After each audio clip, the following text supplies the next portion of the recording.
কেমন আছেন সবাই? আশা করি সবাই খুব ভালো আছেন।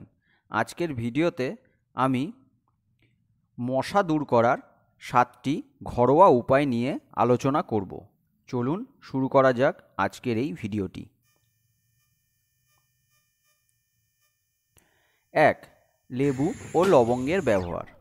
লেবু খণ্ড করে কেটে ভেতরের অংশে অনেকগুলো লবঙ্গ গেঁথে দিন।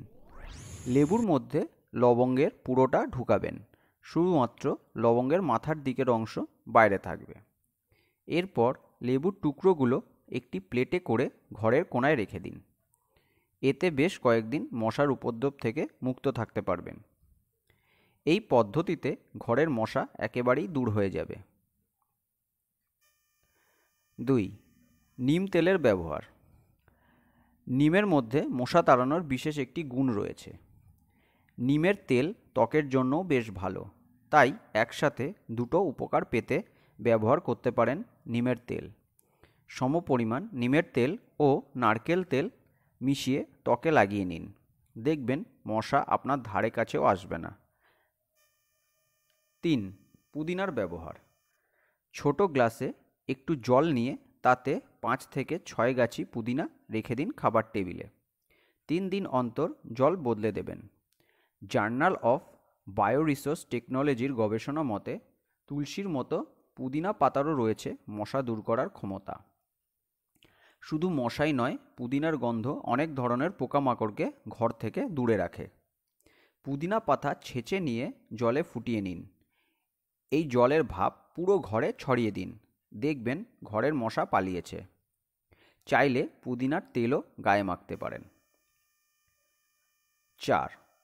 ধুনোর সঙ্গে নিশিন্দা পাতা ও নিম পাতার গুঁড়ো মিশিয়ে ব্যবহার করলে মশার হাত থেকে রেহাই পাওয়া যায়। 5. চা পাতা পোড়ানো। ব্যবহৃত চা পাতা ফেলে না দিয়ে ভালো করে রোদে শুকিয়ে নিন। এইভাবে ওই চা পাতা ধুনোর বদলে ব্যবহার করুন। শুকনো চা পাতা পোড়ানো ধোঁয়ার ঘরে সমস্ত মশা মাছি পালিয়ে যাবে। নিম পাতা পোড়ানো। কয়লা বা কাঠকয়লার আগুনে নিম পাতা পোড়ালে যে ধোঁয়া হবে তা মশা তাড়ানোর জন্য খুবই কার্যকর। কর্পূরের ব্যবহার। মশা কর্পূরের গন্ধ একেবারেই সহ্য করতে পারে না। আপনি একটি 50 গ্রামের কর্পূর একটি ছোট বাটিতে রেখে বাটিটি জল দিয়ে পূর্ণ করুন। এরপর একটি ঘরের কোণে রেখে দিন। তাৎক্ষণিকভাবেই মশা গায়েব হয়ে যাবে। 2 দিন পর জল পরিবর্তন করে নিন। আমার এই ভিডিওটি আপনাদের ভালো লেগে থাকলে আমার ভিডিওটিতে একটি লাইক দেবেন এবং আমার চ্যানেলটিকে সাবস্ক্রাইব করে আমার পাশে থাকবেন। ধন্যবাদ।